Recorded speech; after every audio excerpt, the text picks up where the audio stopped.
Hello naman guys. At yan po ay nakita nyo ay natapos na po dito sa aking ubasan, yung aking pinapagawang bakod. Yan guys, oh.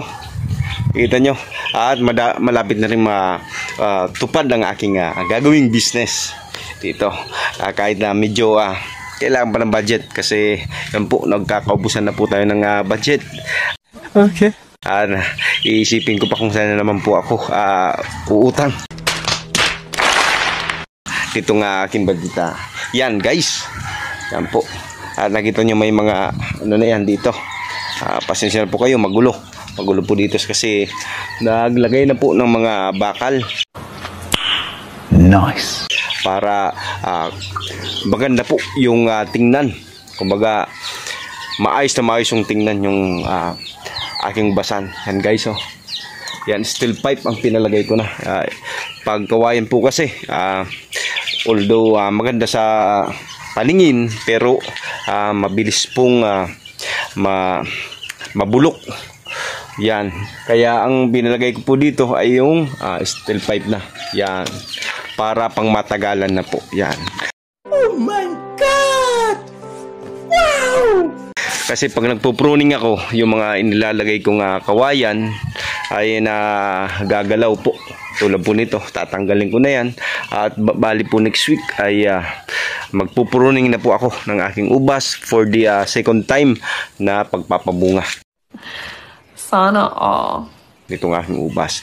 Yan guys, at bali tinanggal ko muna po yung mga UV plastic na bubong dito, nakatakip dito sa aking ubasan kasi ayan nga po, ang lakas po ng hangin na nakakasira po at ayusin pa po natin yan para yan po ay hindi po masira yung bunga once na mamulak na itong aking mga ubas.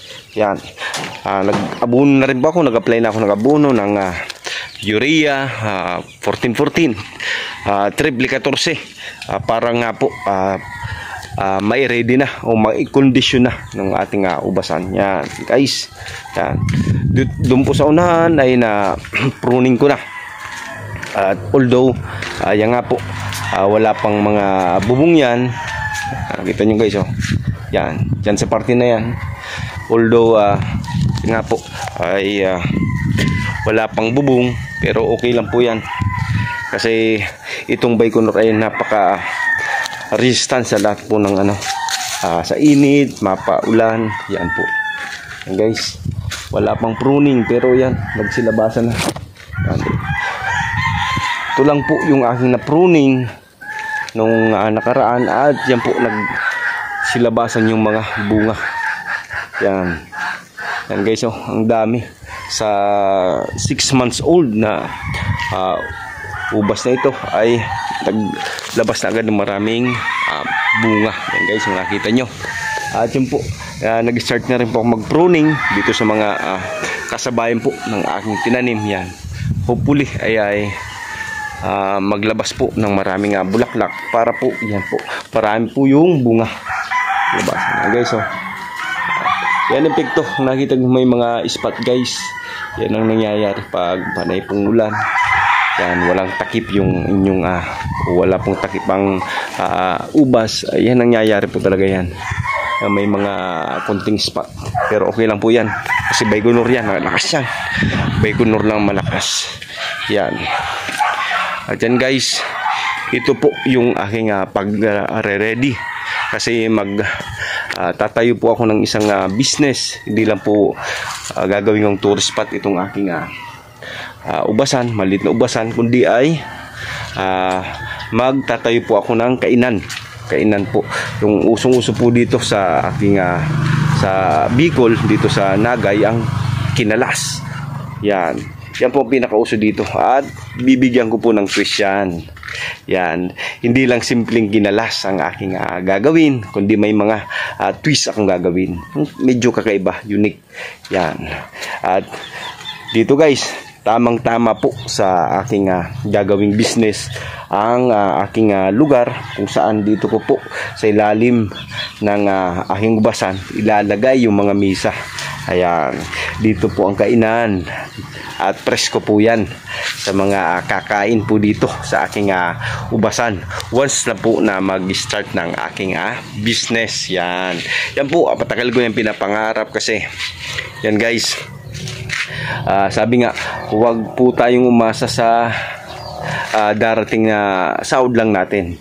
Yan, kumbaga sa panahon ngayon ay kailangan po mag-isip ng other source of income para nga po ay makaipon o yan po, masuportahan po natin ang pangangailangan ng ating pamilya. Yan guys, at yan po ang business, ang pagtayo ng kainan, ang naisip kong business kasi yan nga po, matagal ko na yung napangarap. At yan, makaka-create na naman po tayo ng trabaho para sa iba, hindi lang po para sa akin kundi sa kapwa nating Pilipino. Yan guys, at hopefully ay mag-success po kasi hindi lang naman po ito sa akin kundi sa aking mga kapwa Pilipino. Yan guys, ang sarap po kasing unang-una kumikita ka at yun po nakakatulong ka sa kapwa mo. Yan guys, at yan, medyo baka this year ay mag-start na po ang aking business. Kulang pa po kasi ng budget at yan nga ay kinakapos po tayo, kahit na nag-loan tayo ay kulang pa rin.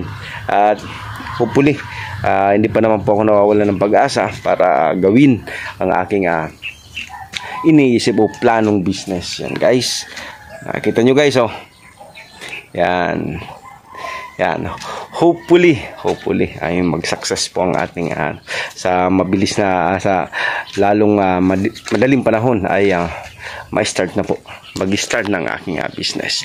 At yan na muna guys ang aking update dito sa aking maliit na basan na soon to be magkakaroon ng kainan. Yan guys, hanggang dito na muna. God bless, happy farming.